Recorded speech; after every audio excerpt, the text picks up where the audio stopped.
Muy buenas tardes a todos. Bienvenidos a este foro online del Círculo Ecuestre, en el cual pues vamos a tener a un gran ponente, Carlos Tusquets. Antes de nada me gustaría pues explicar cómo va a funcionar este webinar. Va a consistir en 3/4 de hora nuestra charla y justo a la derecha del vídeo que podéis estar viendo tenéis un espacio reservado para poner las preguntas que queráis y los últimos 10 minutos los reservaremos para responder esas preguntas. Pues, como iba diciendo, tenemos la suerte de poder contar hoy con Carlos Tusquets Trías de Bes, el cual voy a hacer un pequeño resumen de su trayectoria profesional. Es doctor cum laude en Ciencias Económicas y Empresariales por la Universidad de Barcelona. Tiene más de 40 años de experiencia en el sector financiero. No solo se ha dedicado al sector financiero, también ha sido un empresario y es un empresario multisectorial y se ha dedicado a la fundación y redimensión de empresas de varios sectores, como son pues el inmobiliario, la hostelería y la energía. Del mismo modo, también ha ayudado al relanzamiento de empresas que estaban en dificultades. A los 27 años se convirtió en el tesorero del Fútbol Club Barcelona y lo fue durante 11 años. Hoy es presidente del mismo club, en la Comisión Económica. En el año 1983, con 32 años, fundó el grupo Fibank, pionero en el lanzamiento de fondos de inversión en España, y hoy, que es propiedad de Banco Mediolanum. Y a los 38 años presidió el Círculo de Economía. En 2016 fundó el grupo TREA, una de las más importantes empresas españolas independientes en gestión de fondos de inversión. Fue presidente de EFPA España, la Asociación Europea de Asesoría y Planificación Financiera, durante 16 años. Actualmente es presidente de Banco Mediolanum España y también es presidente en Cataluña y vicepresidente en España de Inverco, que es la Asociación Española de Fondos de Inversión y Pensiones, y ha sido miembro del Comité Consultivo de la Comisión Nacional del Mercado de Valores y consejero de empresas españolas e internacionales cotizadas en bolsa. Esto es un breve resumen de la magnífica trayectoria profesional de este gran ponente que podemos tener hoy. Carlos Tusquets Trías de Bes, muy buenas tardes, ¿cómo estás? Buenas tardes, José María, buenas tardes a todos, consocios del Ecuestre. Espero primero que estéis todos bien y vuestras familias también. Cuidaros, que es lo más importante. Bueno, sigue tú, José María. ¿Qué quieres? Sí, pues Carlos, gracias. Primero de todo, a mí me gustaría introducir esta sesión explicando un poco por qué la hemos titulado así, por qué la hemos llamado Tengamos miedo al virus, pero no a los mercados. Entonces, esto me gustaría resumirlo como que es una noticia que tú publicaste en Expansión hace unas semanas, en abril, y que básicamente pues explicas que hemos de superarlas, que no nos ha de afectar emocionalmente toda esta situación. Pero bueno, yo quisiera que también nos lo pudieras explicar tú mejor a todos los que nos están oyendo. Así que adelante. Muy bien, pues muchas gracias. A ver, siempre que hay una importante crisis económica en los mercados, la crisis del petróleo de los años 70, la crisis tecnológica de finales del siglo pasado, del año 1999-2000, las Torres Gemelas, Lehman Brothers, 2008, siempre ha pasado lo mismo.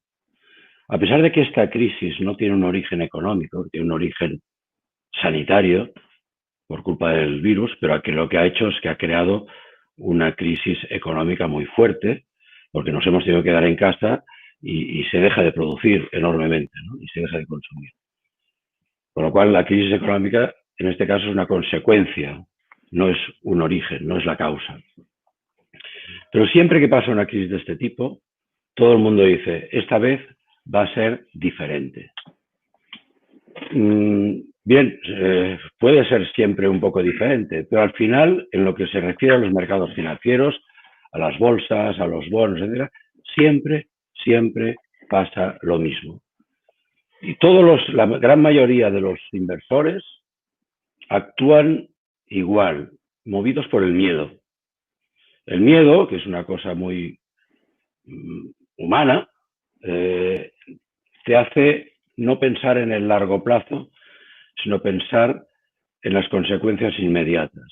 No te hace ver que el mundo no se acaba, no te hace ver que el mundo seguirá creciendo, no te hace ver las innovaciones que continuamente hay y que suelen hacerse además más evidentes justo después de una gran crisis.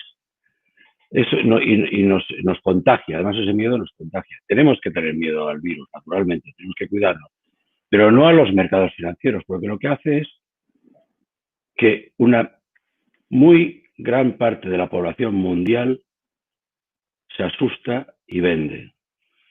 Y vende, además, provocando una mayor caída de valores en los mercados. Muchos venden y muy pocos compran, porque el mercado financiero, todas las operaciones de venta hay alguien que compra, pero siempre son muy pocos los que compran y muchísimos los que venden.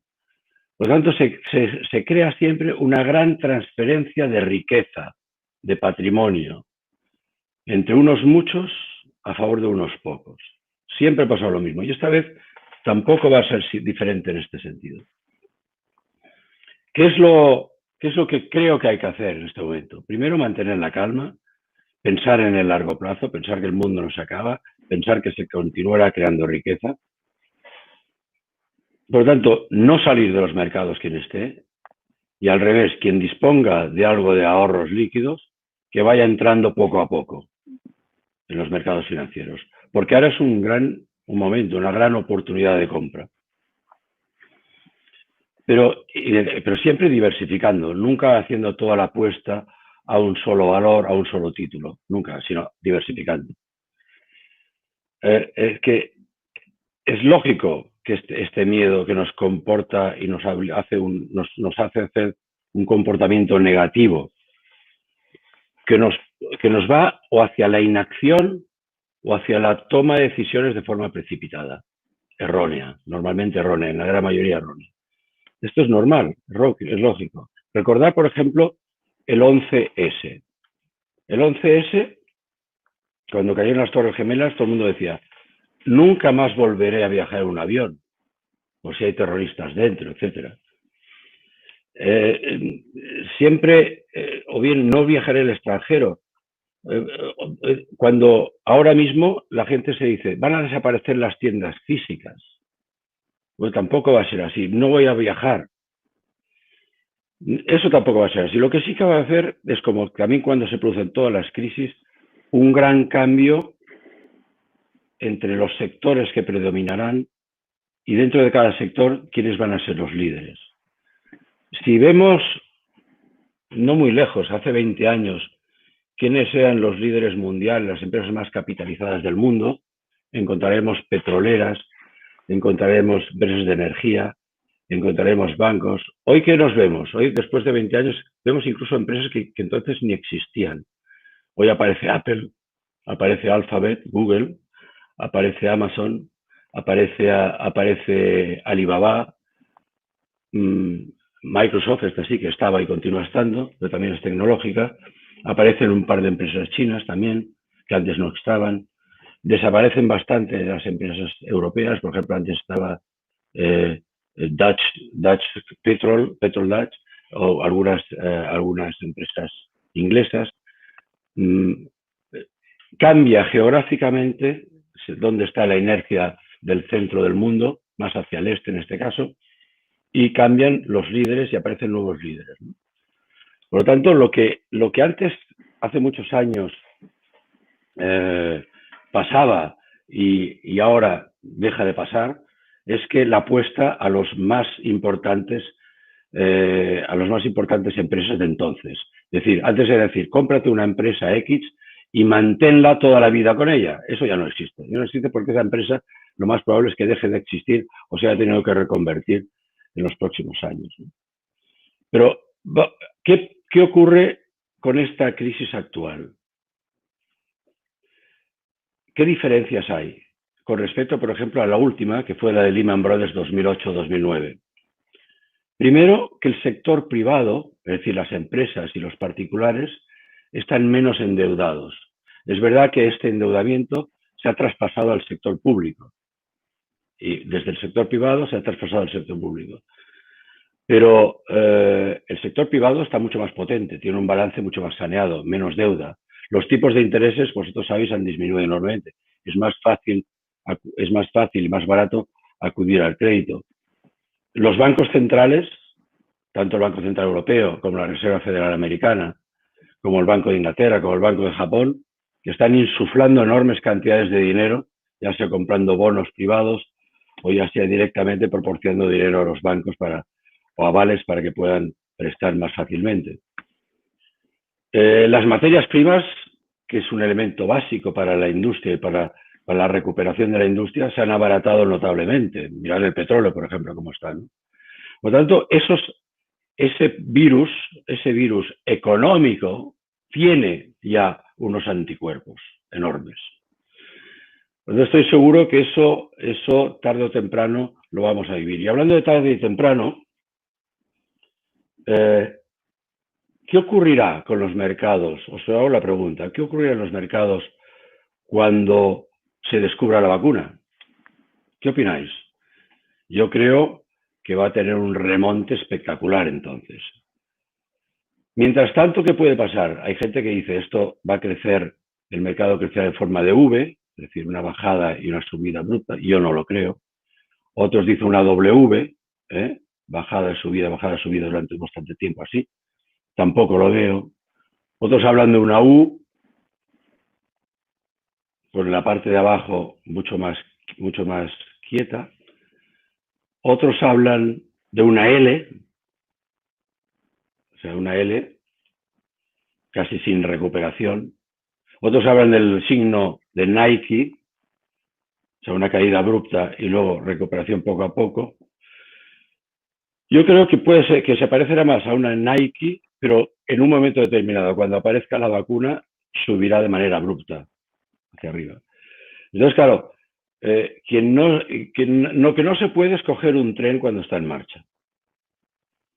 El tren hay que cogerlo cuando está parado. Y tampoco saltar del tren cuando está en marcha, porque esto es el gran error. Es seguro dirigirse hacia el desastre, que es lo que está haciendo mucha gente ahora, ¿no? Yo, mi consejo sería mantener la calma. Los que podáis ahorrar, ahora es una gran oportunidad para ser uno de estos pocos que se van a beneficiar de una recuperación tremenda.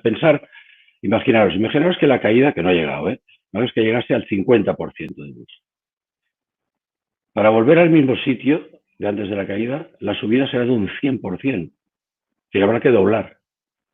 ¿Qué preferimos? ¿Que nos coja el toro y perder el 50%, o el 20%, o el 30% de nuestro patrimonio actual, o aprovecharse de una subida que puede llegar a ser el doble del valor actual? Yo creo que la respuesta es clara y evidente. Otros me preguntan, oye, ¿qué sectores crees que son los que más van a recuperar? Mira, a ver, varias cosas. Hay sectores que quedan muy tocados hasta que no se recuperen. Todos los que son de movilidad, automoción, turismo, relacionados con el turismo, relacionados con el consumo físico de acudir a la tienda, pues con las tiendas de ropa, etcétera.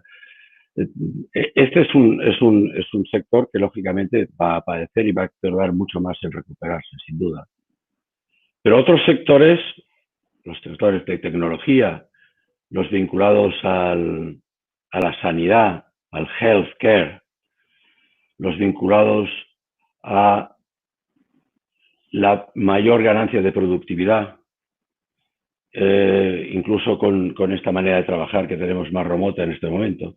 Los vinculados al medio ambiente, a la mejora del medio ambiente, porque eso es una exigencia, que además a esta responsabilidad social, a esta mejor gobernanza de las empresas. Todos estos sectores, sin duda, serán los innovadores y los que prevalecerán.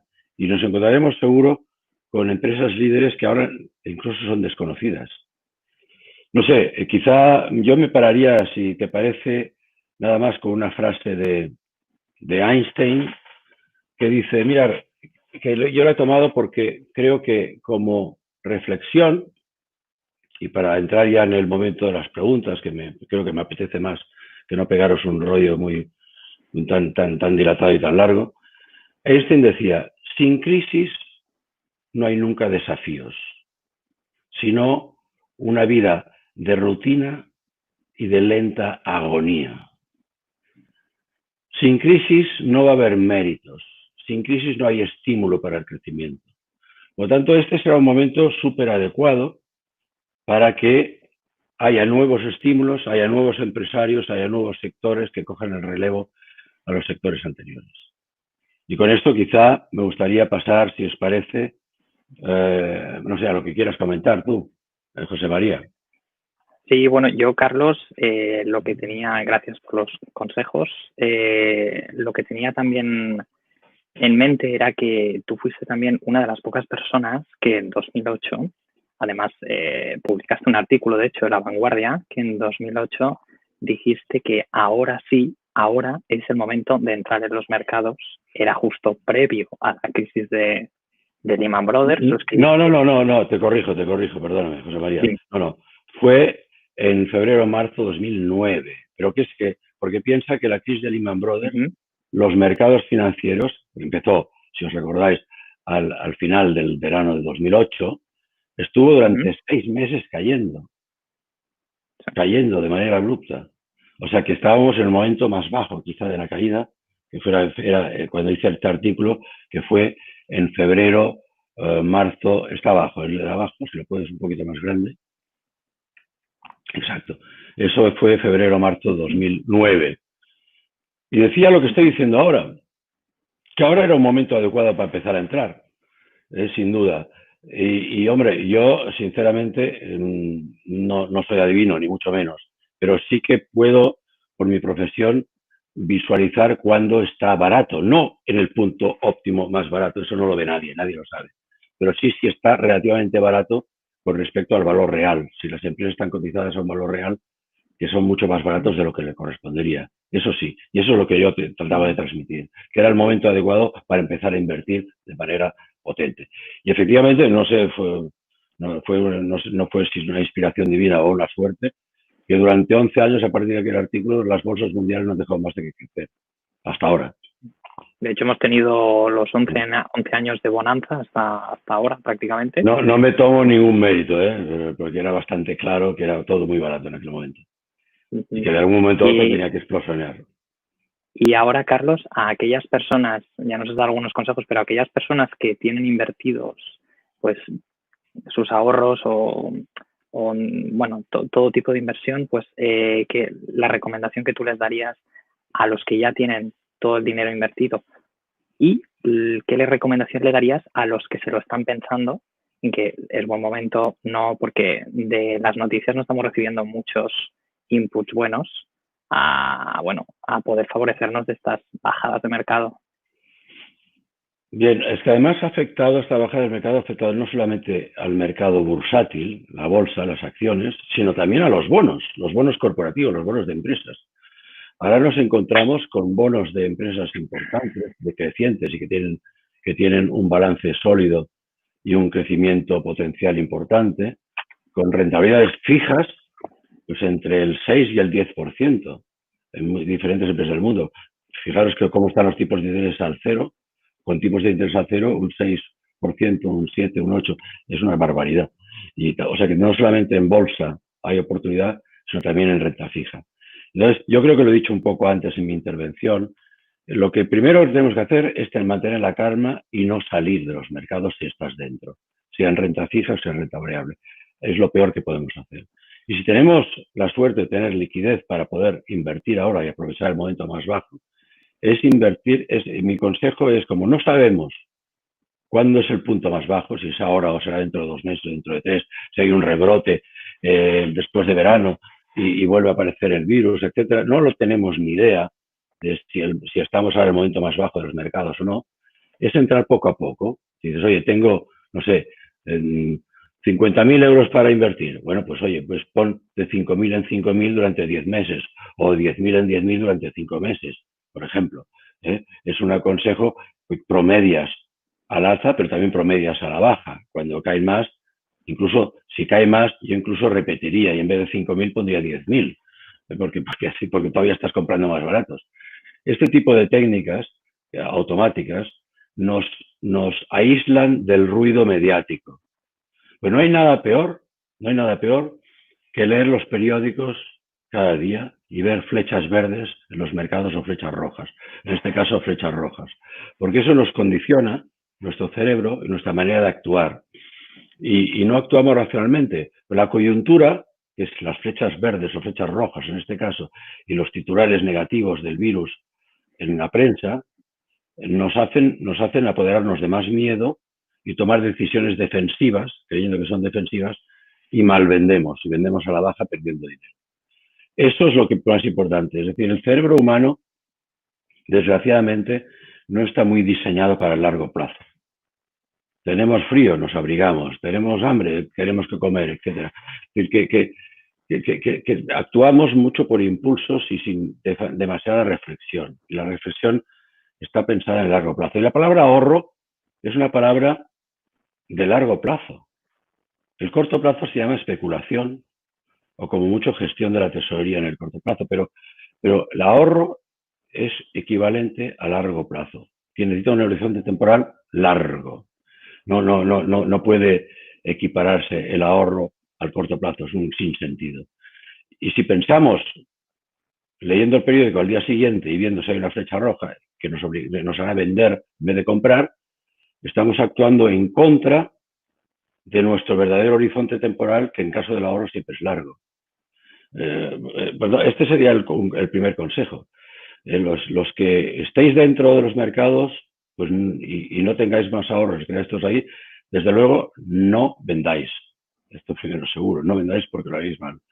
Y quien tengáis ahorros, entrar poco a poco, tanto en bolsa como en renta fija, corporativa, no gubernativa, porque quien se ha endeudado mucho son los gobiernos. Ahí ha aumentado la deuda. Yo no recomiendo entrar en deuda gubernativa, sino en deuda corporativa de empresas, a través de fondos de inversión, siempre. Y también, Carlos, lo que comentabas de que las personas pues tenemos una visión más a veces cortoplacista porque no nos han inculcado, no tenemos esa educación y esa cultura financiera aquí en España. Sí. ¿Tú qué opinas que, imaginémonos que ahora aquí en España hubiera una correcta cultura financiera? Yo creo que esto tendríamos un país diferente, o sea, como ha pasado en el norte de Europa, tendríamos otra mentalidad. La gente habría ahorrado y habría ahorrado con un objetivo. Y aquí no hemos tenido esto, hemos tenido más visión cortoplacista. ¿Y tú piensas que teniendo cultura financiera aquí en España podríamos haber mejorado mucho? ¿Podríamos habernos sobrepuesto a diferentes situaciones que ahora nos preocupan demasiado? Sin duda. Mira, lo digo mucho, también lo he dicho en mi libro, lo digo mucho que, vamos a ver, los bancos se inventaron hace 550 años en Siena, en Italia, Monte dei Paschi de Siena. Durante 500 años, pues han estado haciendo prácticamente lo mismo, tomando dinero de los clientes en cuentas corrientes, depósitos a plazo, depósitos a la vista, y prestándolo ya sea a clientes particulares como a las empresas, ¿no? Y ganando un margen. Y abriendo una oficina en el pueblo de al lado, en la ciudad de al lado, luego en el barrio de al lado y luego en la esquina de al lado. Eso ha cambiado 180 grados, ¿no? Desde que ha salido esto, los teléfonos móviles, internet, etcétera, ya no necesitas ir a las oficinas. Lo que vale de un banco antes era el número de oficinas que tenía, el número de empleados. Eso ahora, en vez de ser un activo, es un pasivo. Resta, porque se están cerrando oficinas, se está despidiendo personal. ¿Qué es lo único? Y ahora contesto a tu pregunta. ¿Qué es lo único que vale de una entidad financiera? La capacidad que tienen los ejecutivos y empleados de este banco de mantener una relación con el cliente final a lo largo del tiempo, de la vida. Es decir, la fidelidad del cliente en la entidad. Y eso solo se hace si el cliente entiende lo que le explicas.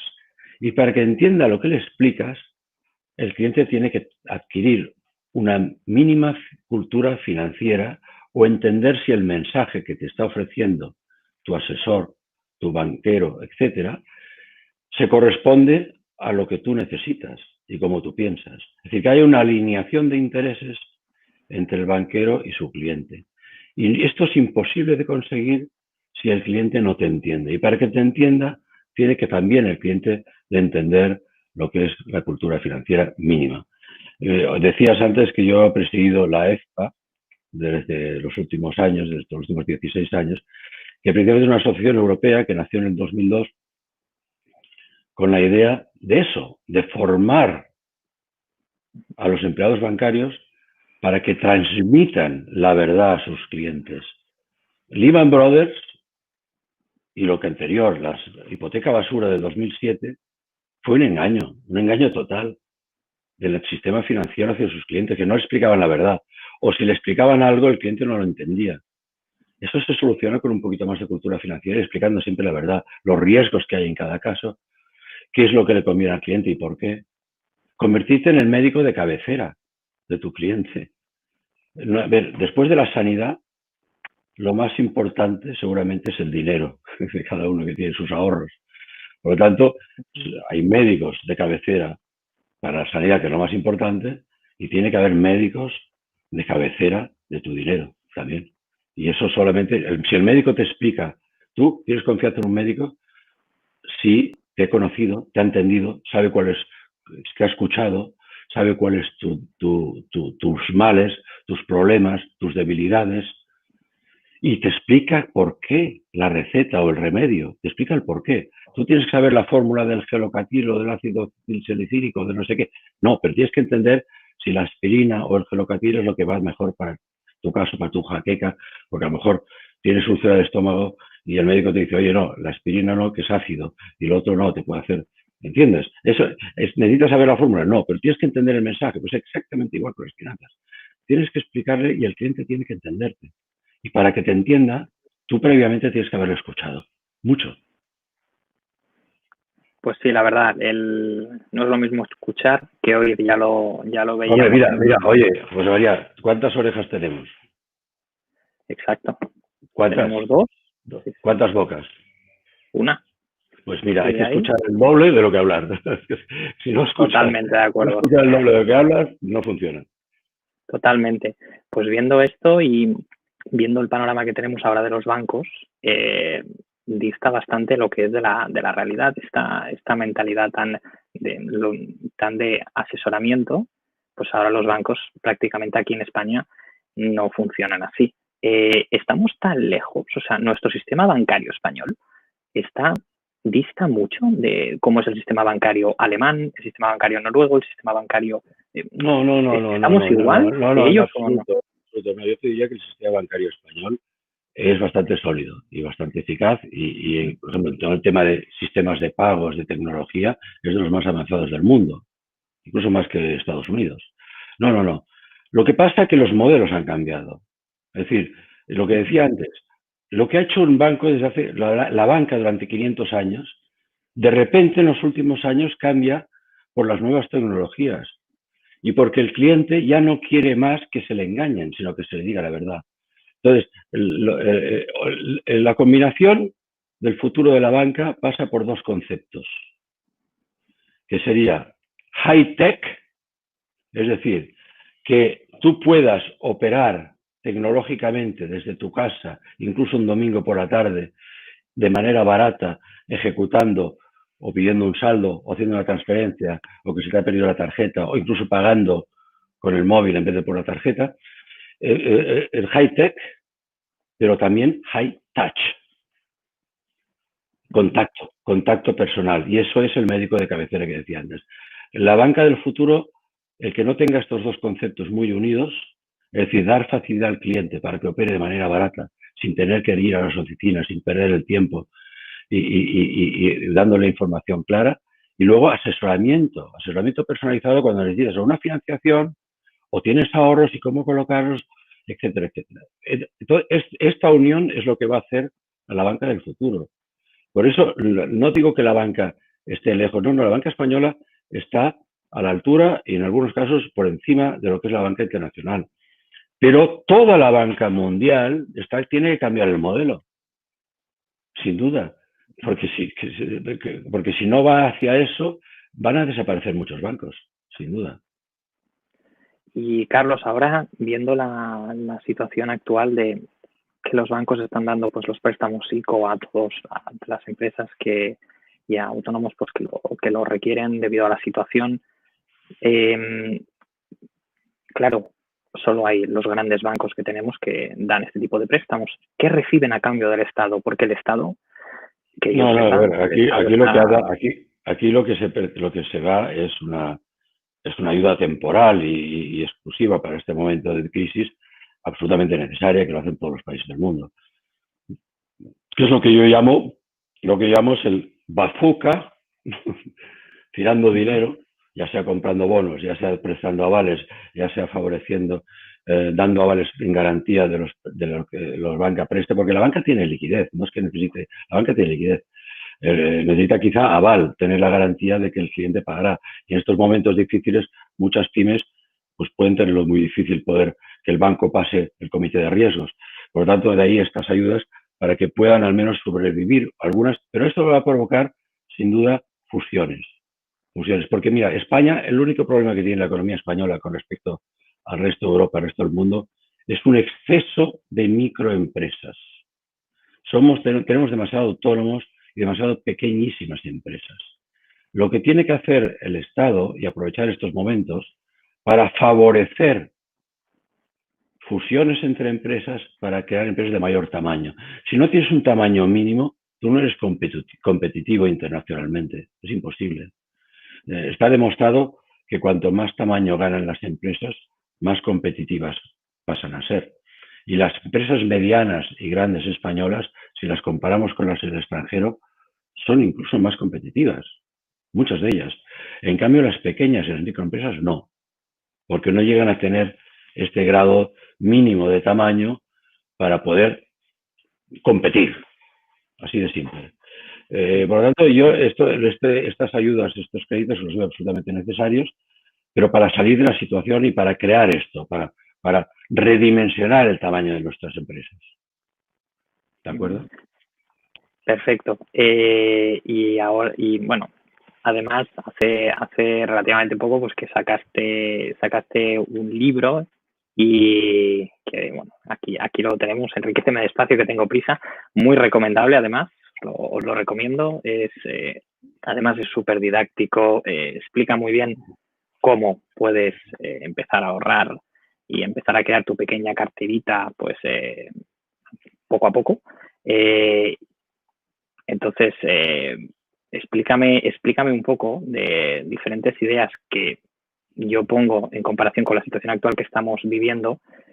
Estos dos erosionadores silenciosos de los que hablas tú y que hoy en día también los vemos muy palpables, ¿cuáles son estos dos erosionadores que tú cuentas en este libro? Déjame antes, José María, que explique un poco del porqué del libro. Vamos a ver. El libro lo que recoge es todos los errores que yo he cometido a lo largo de mi vida. Tratar de enseñar o de explicar cómo evitarlos. Así de simple, cómo evitarlos. Porque claro, de la larga experiencia por las canas que tengo en este sector, que comencé cuando estaba en tercero de carrera aquí en Económicas, empecé a trabajar en este sector, pues esto me ha hecho cometer múltiples errores, tanto como inversor, como asesor, etcétera, ¿no? Y como banquero. Y aquí lo que trato de explicar es que la gente conozca cómo evitar estos errores. Así de simple. Así de didáctico tiene que ser, como tú decías. Estamos acabando ya la segunda edición, me han pedido que se haga una tercera. Bueno, voy a aprovechar estos días que estoy en casa para ver si puedo avanzar en esta tercera edición. Pero es básicamente esto. Tú hablas de erosionadores del ahorro. Vamos a ver, el ahorro, como decía antes, es un concepto a largo plazo. Y hay dos termitas que se van comiendo nuestro patrimonio poco a poco sin que nos enteremos. Y son la inflación, y muchos me diréis, Pero si la inflación ya no existe, esto ya se ha acabado, esto era un cuento antiguo. Bueno, es mentira, claro que existe. Y además os diré una cosa, ninguno de los que estamos aquí en esta webinar tenemos ninguno la misma inflación. Todas es distintas. Yo tengo una cesta de la compra, José María tiene otra, cada uno de vosotros que escucháis tiene una cesta de la compra absolutamente distinta a la nuestra. Por lo tanto, cada uno tiene su inflación, que no es la misma. Y oye, que recordaos, mira, a principios de este siglo, cuando todavía estaba la peseta prácticamente, tú ibas al capravo de turno y necesitabas el equivalente, entonces eran pesetas, pero el equivalente, llenabas el carrito del capravo lo llenabas con 10, 15 euros. Ahora necesitas 100 euros mínimo para llenar el carrito del capravo, ¿o no? ¿Y esto no es inflación? Claro que sí. Claro que sí. Y además, pensar que lo que publica el Instituto Nacional de Estadística el 31 de diciembre, aparte de que ninguno de nosotros tiene esa inflación, es que además llevan trampas porque se incorporan nuevos servicios y nuevos activos y nuevos productos que tienen mayor peso en la compra, que muchas veces son productos que bajan de valor. ¿Y qué costaba un televisor de color en sus inicios y qué cuesta ahora? Baja, por ejemplo. ¿Qué costaba un teléfono? ¿Qué costaba un ordenador? Y lo que cuesta ahora, por ejemplo, ¿no? Y hasta los coches. ¿Qué costaba en los años 60 tener un 600? Pues casi el salario de 4 años, ¿no? Y el 600 es un utilitario barato que ahora que sería comparable ahora pues a un Fiat 500 o menos, peor todavía, de una cosa de mucha menor calidad. Es decir, no tiene sentido no pensar que la inflación no existe. Claro que existe y continuará existiendo. Y cada uno tiene la suya. Y el segundo erosionador es otra I. La primera es una inflación y la segunda I son los impuestos del ahorro. Hombre, que también desde que se inventó la democracia en este país y empezó el impuesto sobre la renta de las personas físicas, desgraciadamente el impuesto sobre el ahorro no ha hecho más que aumentar. Incluso aquí en Cataluña tenemos la desgracia de que Madrid no lo tiene, por ejemplo, lo tiene subvencionado de tener el impuesto del patrimonio, es decir, que nos vuelven a gravar nuestros ahorros no solo cuando los generamos, sino si no nos los gastamos, si los mantenemos, nos vuelve a generar, nos vuelven a gravar cada año, ¿no? Es decir, que continuamente el ahorro está cada vez más penalizado fiscalmente. Incluso cuando ese ahorro lo queremos aplicar a la compra y vamos a comprar, tenemos un IVA que también ha subido, en muchos productos ha subido el IVA.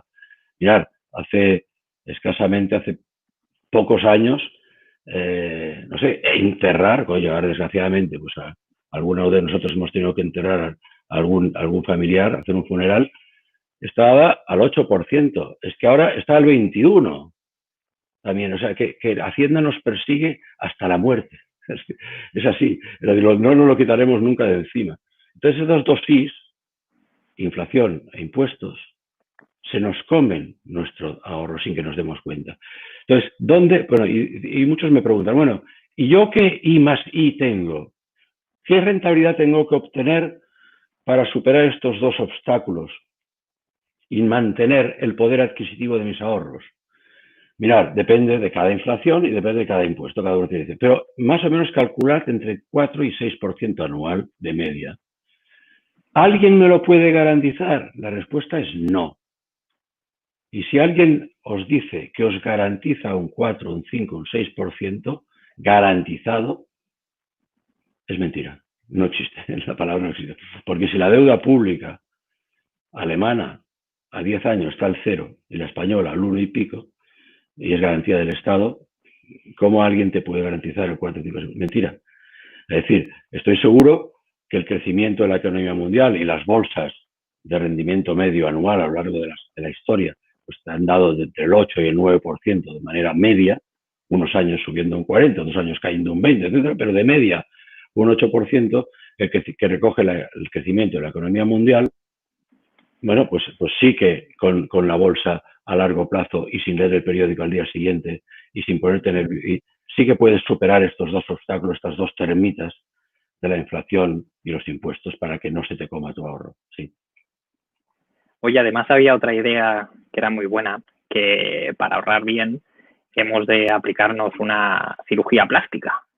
explícanos un poco esta idea tan curiosa. Cirugía plástica. Cirugía plástica. Sí, en el libro aparece este dibujo en una de las páginas que digo, a ver, si tú quieres ahorrar, y eso va contra mi interés como presidente de un banco, pero bueno, porque se ganan comisiones con las tarjetas de crédito, pero no utilizar las tarjetas de crédito, utilizar las de débito, las que os aparecen en el lado derecho de vuestro ordenador, de vuestro PC o de vuestro iPad. Las de débito sí, porque eso es un dinero que ya tienes en cuenta, entonces te lo gastas. Y lo puedes además utilizar a través del iPhone también, del teléfono móvil. Pero las de crédito, estás gastando un dinero que no tienes, estás gastando el dinero que vas a ganar en los próximos meses y además con un interés elevado. Si tú te gastas el dinero hoy del que ganarás mañana, ¿cómo vas a ahorrar? No cuadra, es imposible. Sí, y Carlos, también hoy en día también vemos la gente también lo que busca o lo que tendría que buscar cuando va a una entidad financiera es su nivel de solvencia, seguridad, el que sus ahorros y su dinero depositado en esa entidad pues estén seguros, no vaya a quebrar el día de mañana. Entonces, hoy en día, ¿dónde está más seguro el dinero, Carlos? ¿En un depósito, una cuenta corriente, o en un fondo de inversión? Vamos a ver, los bancos tienen por ley que los depósitos bancarios que tenga cada cliente, ya sea en forma de cuenta corriente o depósito a plazo o de depósito a la vista, está garantizado por ley hasta 100.000 euros. ¿Sí? Pero si el banco quiebra y no hay dinero suficiente para pagar más, el quien tenga más de 100.000 euros en un depósito bancario en cuenta corriente, pues los puede perder perfectamente. En un fondo, ¿por qué? Porque tienes un solo deudor, que es el banco. Es verdad, con una primera garantía del Estado a través de la ley de Fondo de Garantía de Depósitos, pero a partir de 100.000 euros tienes un solo deudor, que es el banco. Si el banco, que es una sociedad anónima, quiebra, no recuperas nada del exceso sobre 100.000 euros. En un fondo de inversión, tú no tienes un deudor, tienes 200, porque cada fondo de inversión está diversificado por ley. Hay 200 o más, a veces más, posiciones o menos. Tiene que haber un mínimo de 25, de qué orden, 25, 30. Pero hay veces que hay 200 y 300 por ley. No tienen que diversificar forzosamente. Por lo tanto, si una de tus posiciones en un fondo va mal, hombre, si tienes 200, pues no influye en el conjunto. Tendrían que ir muchas de las posiciones mal para que el fondo de inversión sufriese, ¿no? Pero si tú tienes muy bien diversificado, este fondo está bien gestionado, con gente con criterio y que lo hace bien, teóricamente es más seguro, si la cifra es superior a 100.000 euros, pues estar en un fondo de inversión que estar en un banco, sin duda, porque tienes más deudores, no uno solo. Y Carlos, ¿cómo elegir el fondo que más nos conviene? A cada persona hay que diversificarlo todo totalmente. Vamos a ver, aquí tendríamos que preguntar uno a uno a cada uno de los que nos está escuchando. Creo que no tendríamos tiempo suficiente, ¿verdad? Es imposible. Lo primero que hacer es escuchar a la gente, a ver lo que hay. Pero mi recomendación personal es que se escoja aquel tipo de fondos, primero que te dé una diversificación lo más amplia posible, tanto sectorial como geográfica, ¿no? Que también tengas una parte en renta fija y una parte en renta variable. Lógicamente, normalmente cuando los dividendos medios de las empresas superan a los tipos de interés que te pagan los bonos, hay que ponderar más la parte de renta variable, de bolsa. Y al revés, cuando los tipos de interés de que pagan las empresas por sus bonos superan a lo que están pagando estas mismas empresas a sus accionistas en forma de dividendo, quizá hay que preponderar más la parte de renta fija, ¿no? Pero siempre hay que tener un poco de las dos. Esta es mi recomendación, así de manera genérica. Luego, fiaros también de aquellos gestores que quien toma la decisión de invertir también está invertido en estos fondos. Es decir, hay un alineamiento de intereses entre los gestores que están invertidos y los que no. Y luego, yo personalmente no soy muy partidario de los megafondos grandes, mundiales, muy grandes, muy grandes. ¿Por qué? Porque les entra tanto dinero que siempre tienen y no pueden invertir en empresas pequeñas o medianas que vayan a ser los futuros líderes en el futuro. Porque si no, porque tienen que, máximo no pueden invertir más de un 5% en una empresa determinada y no pueden tener más del 5% de posición en esas empresas. Con lo cual, una empresa pequeña, por ejemplo, Apple, que empezó en un garaje, pues ningún fondo de inversión de estos grandes podía haber invertido en Apple, que luego ha sido un negocio y continúa siendo espectacular, ¿no? Que se ha convertido en líder de su sector de manera bastante rápida, ¿no? Claro, y eso, los que apostaron, los gestores que apostaron a Apple en su momento cuando era un garaje, como eran más pequeños y más moldeables, pues podían aprovecharse de esta circunstancia. Los grandes no pudieron entrar hasta que no se hizo muy grande Apple. Este he puesto de ejemplo, pero podría poner muchos más. Es decir, ahora que estamos en un momento de cambio, de crisis, como decíamos antes, esta crisis es una oportunidad y seguro que va a crear un desafío nuevo que va a modificar quiénes son los líderes de cada sector. Seguro que los gestores que ellos mismos inviertan su propio dinero, sus propios ahorros en los fondos, alineándose con los clientes y que puedan apostar de una manera más activa en descubrir quiénes pueden ser los líderes del futuro y quiénes vayan más crecimiento, pues eso sería también una parte recomendable. Y ahora, Carlos, teniendo la situación de bajada de mercados de ahora, equivale a rebajas. Por tanto, si hay rebajas, hay que salir a comprar. Entonces, vamos a ver, eso de las rebajas, salimos a comprar cuando hay rebajas en el Corte Inglés, ¿no? Que decimos, a ver, este traje, que ayer estaba a 200 euros, mañana lo puedo comprar a 100 euros, me espero a mañana y voy a las rebajas y lo compro en el Corte Inglés o donde sea, ¿no? O en Santa Eulalia, o me da igual, en cualquier Fures, en cualquier tienda, es igual. De modo, en Zara, en Massimo Dutti, no sé. Es decir, que esperamos a las rebajas para poder aprovecharnos de un mejor precio. Lo mismo para comprar un televisor, una nevera, lo que sea. Muchos lo hacemos.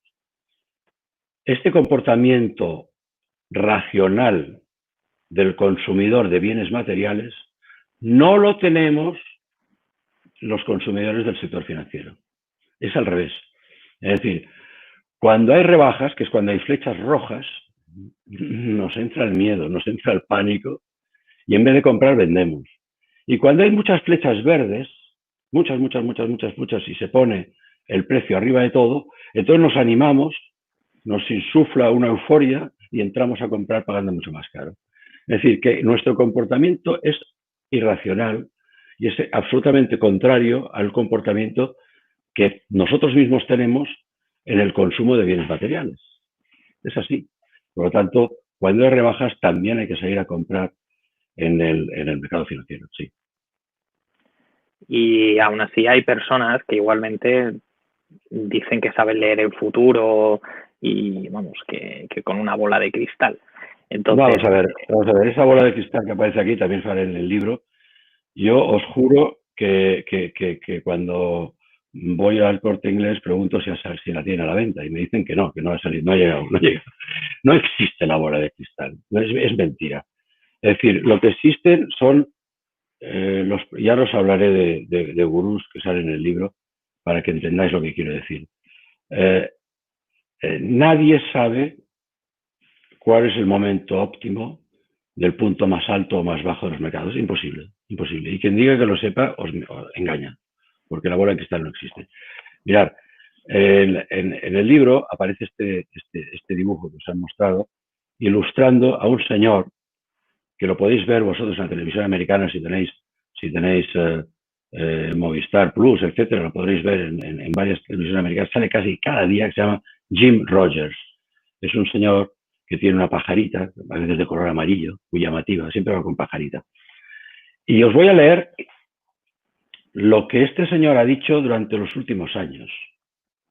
En el 2011, 100% de posibilidades de una crisis peor de la del 2008. Y la bolsa subiendo. No hizo ni caso. 2012. Todo va a ir realmente muy mal después de las últimas elecciones y la bolsa subiendo, sobre todo la americana, que es lo que él se refería. 2013, mejor salir por piernas hacia un lugar seguro, la bolsa subiendo. 2014, véndelo todo y sálvese quien pueda, ni caso, todo para arriba. 2015, el crash de la bolsa tenía que haber llegado hace tiempo, sí, pero todavía no ha llegado, siguiendo, subiendo. 2016, tenemos ante nuestras narices 68 trillones de crash bíblico y la bolsa subiendo y las empresas menos endeudadas y con balances más sólidos. 2017, estamos esperando el peor crash de nuestra historia, ¿vale? Tampoco. 2018, el mayor crash de mi vida, tengo 76 años, yo no, él, Jim Rogers, yo soy más joven, lo cual no es sorprendente dado los niveles de deuda registrados. Bueno, oye, se equivocó. Entonces ahora seguro que está trayendo. ¿Lo ves? Yo ya lo decía. Oye, alguna vez, pero no, perdóname, que no ha sido por un tema económico, al revés, las empresas son más sólidas. Ha sido porque nos hemos tenido que quedar en casa por culpa de un problema sanitario, de contagios y de un problema sanitario, nada que ver con la marcha de la economía que estaba siendo floreciente en todo el mundo, no es verdad.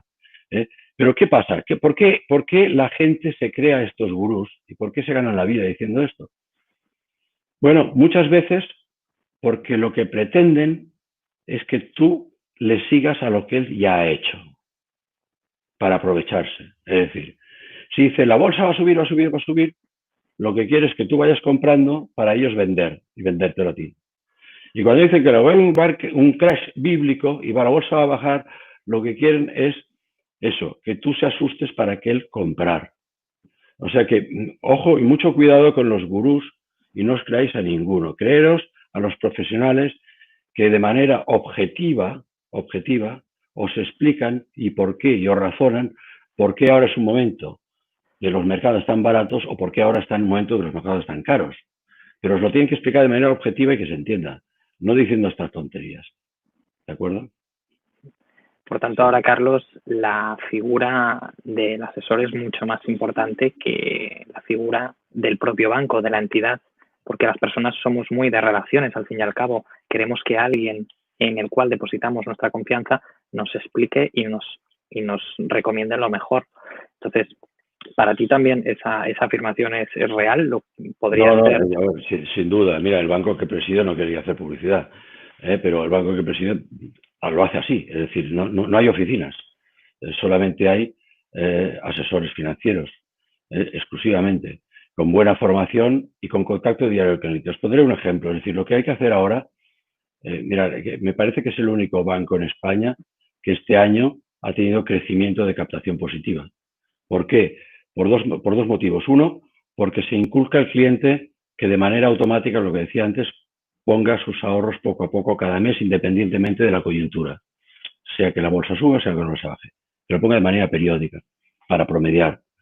Y en segundo lugar, por lo que hay que hacer es, precisamente en estos momentos complicados, el cliente lo que necesita es alguien que le acompañe, que le explique, y que le explique lo que está pasando, que le haga ver cuál puede ser el futuro, que le haga ver que ahora no es mal momento de vender, sino de comprar, que le explique y que le explique el porqué y que el cliente lo entienda. Porque muchas veces, si tú al cliente no tienes este contacto personal, mira, para un banco es mucho más importante esta capacidad de asesoramiento que no el nombre del banco. Lo que decía antes, es decir, también cambiará en este sector quiénes serán los primeros y quiénes acabarán siendo líderes. Quienes apuesten por este high-tech más high-touch, que ahora estábamos hablando del high-touch precisamente, de este asesoramiento personalizado, esos serán los que van a triunfar en el futuro, sin ninguna duda. No me cabe la menor duda. Mira, si te parece, ahora ya pasamos a las preguntas de los... Vamos al interrogatorio. Sí, porque si no se nos vamos ¿Cómo vamos de tiempo? Estamos acabando ya, ¿no? Bueno, bien, vamos bien. Nos hemos pasado un poco. Sí, bueno. Luis Barinas, además, nos pregunta que Carlos, nos has hablado de... Este hombre sabe mucho, ojo, ves con cuidado. Sí. ¿Nos podrías dar alguna indicación acerca de geografías, refiriéndose a las industrias? A ver, mira, es que el problema, Luis, es que el mundo, a pesar de los cierres de fronteras que puede haber ahora, está globalizado. O es que Zara es una empresa española, no, Zara es una empresa mundial. O es que Grifols de aquí de Sant Cugat es una empresa catalana. No, es una empresa mundial, está en todo el mundo, ahora ha entrado en China y está teniendo un potencial espectacular. Es decir, que las geografías, las empresas donde están radicadas su headquarters, su sede social, es lo de menos. Lo importante es que el potencial que tiene sus clientes a nivel mundial. No es que Apple es una empresa americana, no. El iPhone se compra en todo el mundo, no, y el iPad también. Es decir, no estamos en una empresa americana, es una empresa global, mundial. Por lo tanto, yo, en geografías, lo que te diré es que desgraciadamente y de manera incomprensible, muchas empresas globales y mundiales están más penalizadas por el hecho de ser europeas que por el hecho de ser americanas. Si tú comparas el PER, es decir, cuántas veces beneficio cotiza una empresa de media europea y de media americana, siempre están más baratas, o sea, están más penalizadas en su valor las empresas europeas. Yo no lo entiendo, sobre todo las que son empresas globales y mundiales como las que te he comentado y otras, ¿no? No tiene ningún sentido, porque además Europa tiene dos componentes y diferentes. Primero, los tipos de interés son menores en España, en Europa, que en Estados Unidos. Por lo tanto, se pueden financiar de manera más barata. Segundo, que están más penalizadas que las empresas americanas. Es verdad que la economía americana dispone de mayor flexibilidad laboral, etcétera, de mayor posibilidad de reacción ante una crisis. Eso es cierto por la manera en cómo está legislado el país. Y el estado de bienestar es mucho más potente en Europa y esto cuesta dinero, lógicamente. Esto es cierto. Pero por otro lado, las empresas individualmente, las empresas globales, que venden en todo el mundo, en Europa están más penalizadas. Por lo tanto, en geografía yo te diría que olvídate un poco de la geografía, analiza empresas globales y esas que están más penalizadas son las que yo estoy recomendando a nuestros gestores que se focalicen más, estén donde estén. Sí, también José María Rosanas, al cual, querido tocayo, le envío un fuerte abrazo, nos pregunta que volveremos un día a la remuneración del capital como antaño, sin más riesgo que el de la entidad depositaria. Lo dudo. Yo no sé si yo lo veré, pero me parece que no. Me parece que no, que será difícil. No lo descarto, pero me parece que no, porque eso implicaría una muy mayor inflación. Pensar que todos los bancos centrales tienen como objetivo que las inflaciones no lleguen, las inflaciones que calcula el Instituto Nacional de Estadística de cada país no lleguen al 2%, con lo cual el margen de préstamo que teóricamente tiene que contemplar la inflación más la remuneración que se paga al cliente más el beneficio del banco, se encarecería mucho si se llega a este nivel. Por lo tanto, con una inflación relativamente barata y con la necesidad de potenciar el crecimiento de las empresas, veo difícil que la banca tradicional y la no tradicional, la banca como depósito bancario, pueda remunerar por encima de este 4 o 6% que hablaba antes, que nos permitiría no perder poder adquisitivo en depósitos. En cambio, a través de los mercados financieros, bolsas, incluso renta fija en determinados momentos, como es el actual, sí que se pueden obtener rentabilidades de este tipo. Perfecto. Berta Esteban nos pregunta qué acciones americanas te gustan más, Carlos, y por qué. Sería lo mismo, es la misma respuesta de antes. Es la misma respuesta de antes. Es decir, primero que no recomiendo ninguna empresa en concreto, me parece un error. Yo no lo hago. Yo invierto a través de fondos de inversión. Nunca invierto en una empresa determinada. Invierto en 200 a través de un fondo, sabiendo que los gestores se están jugando también su dinero en este fondo de inversión. Eso es lo que hago yo. Por lo tanto, no recomiendo empresas, ni americanas ni europeas. Os he puesto un par de ejemplos de empresas de por aquí, pero tampoco recomiendo que pongáis todos los huevos en una cesta sola. En cambio, en un fondo tienes los huevos puestos en 200 cestas. Esto es lo que recomiendo. Si se rompe una cesta, pues no te pasa nada. Por lo tanto, yo no. Primero, tú me preguntabas por empresas americanas. Hombre, yo creo que Estados Unidos, como continente, está más caro que Europa. Por lo tanto, no recomendaría sobreponderar Estados Unidos, sinceramente. Sí que hay que estar invertido en Estados Unidos, porque lógicamente es el país más importante del mundo, de momento. No sé si China le pasará dentro de poco, pero porque hay que estar invertido en todo el mundo, pero más barato está Europa que Estados Unidos, sin duda. Comparando empresa por empresa, que hagan lo mismo, que ganen lo mismo y que tengan los mismos clientes a nivel mundial. Y también nos pregunta Antonio Gamis que cómo ves la diferencia de salida entre Estados Unidos y Europa, la diferencia de salida de la crisis, más favorable al uno al otro. Ahí sí que acostumbran a ser más rápidos los americanos, como pasó en el 2008 en la crisis de Lehman Brothers, que nosotros no salimos hasta que se publicó este artículo, que fue casi 6 o 7 meses más tarde, y después tuvimos una recaída. No olvidaros que hubo una recaída también más adelante, y volvió a partir de 2010 que empezó la bolsa a subir de verdad. Empezó a pegar fuerte a partir de 2010-2011, pero tuvo una crisis en el 2010 también importante. En cambio, los americanos reaccionaron mucho más rápidamente. Buscaron sanear el sector financiero de golpe, porque el problema era del sector financiero, era de los bancos, que habían vendido cosas que no se correspondían con la realidad y no tenían capacidad de hacer frente a sus compromisos. Entonces esto se arregló rápidamente, haciendo quebrar Lehman Brothers, haciendo que otros bancos fueran absorbidos, y en la Reserva Federal Americana, que es el Banco Central, proveyendo de liquidez y haciendo una especie de nacionalización para volver luego a privatizar, que fuese el sector privado, o sea, primero con dinero público salvar a los bancos y luego dejar que la iniciativa privada los gestionase y los volviese a recomprar. Eso es una mentalidad mucho más americana que europea. Antonio, sí. Y Carlos, ya para ir finalizando, me pregunta un amigo que cómo ves tú el sector del turismo, teniendo en cuenta de que España es muy dependiente del turismo hoy en día, cómo nos va a afectar a nuestra economía todas estas restricciones que está aplicando todo el gobierno, que es por la situación que ya entendemos todos. ¿Cómo nos va a afectar todo esto? Mira, para España es absolutamente trascendental el sector turístico. Es el país del mundo que mayor dependencia tiene del sector turístico, diría.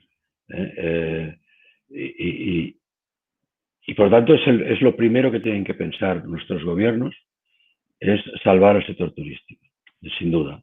Porque nos va a costar empezar a viajar, por ejemplo, largo recorrido. Haremos a lo mejor turismo más nacional que no internacional, y no de largo recorrido, no de transoceánicos. Seguramente nos va a costar tomar esta iniciativa.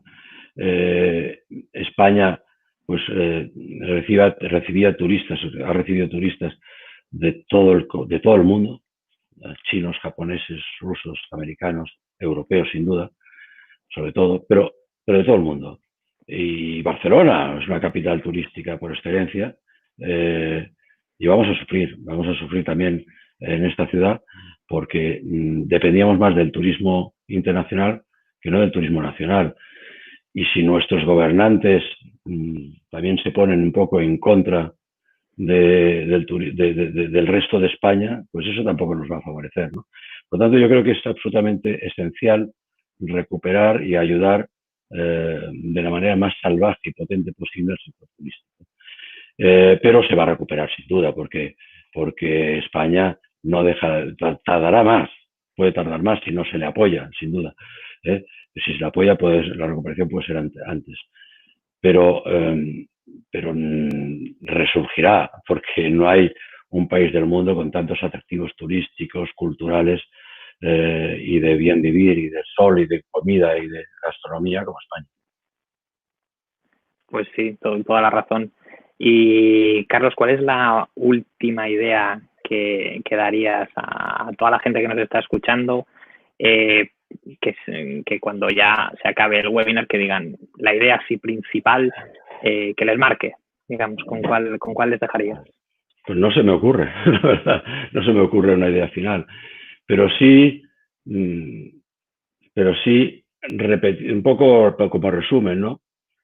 decir que, cogiéndome lo que os explicaba antes de la frase de Einstein, que una crisis implica un desafío, challenge, un desafío. Y ese desafío cambia las cosas. Y que los que sepan innovar como empresarios, los que sepan innovar serán los que se van a llevar el gato al agua, serán los que van a seguir ganando, sin ninguna duda. Los que sepan entender que las cosas han cambiado en un cierto sentido, de mejor demanda por parte del consumidor y del ciudadano, del medio ambiente, de la mejora de nuestra salud y mejor sanidad, de una mejor y más transparente gobernanza de las empresas, etcétera. Quien sepa que se está variando un poco el focus hacia este tipo de empresas, hacia este tipo de sectores de alta tecnología, de la medicina, de la farmacia, del bienestar, de la gobernanza del ambiente, del mejor ambiente. Quien sepa eso, quien lo sepa recoger, va a ganar. Y luego, en cuanto a consumidores de servicios financieros, hombre, a ver, si tenéis un banquero que os explica unas cosas que no las entendéis, cambiar de banco. Cambiar de banco. Pero, de verdad, no, porque no os ayudará buscar un banquero, un asesor que os entienda, que os escuche, primero que os escuche, que os entienda y que entendáis la receta. Que entendáis la receta y que os ayude a pensar en el largo plazo, no en el corto plazo. Que os aísle del ruido mediático de la coyuntura y que os meta más vuestro cerebro en una estructura de largo plazo y de largo recorrido. Este sería el consejo final. Muchas gracias. Pues muchas gracias, Carlos. Gracias a todos por habernos escuchado. Deseo que un abrazo muy fuerte y que nos vemos pronto. Toda esta situación mejorará, saldremos adelante y mucho más fuertes que nunca. Un saludo. Muchos ánimos y cuidaros. Abrazo. Abrazo.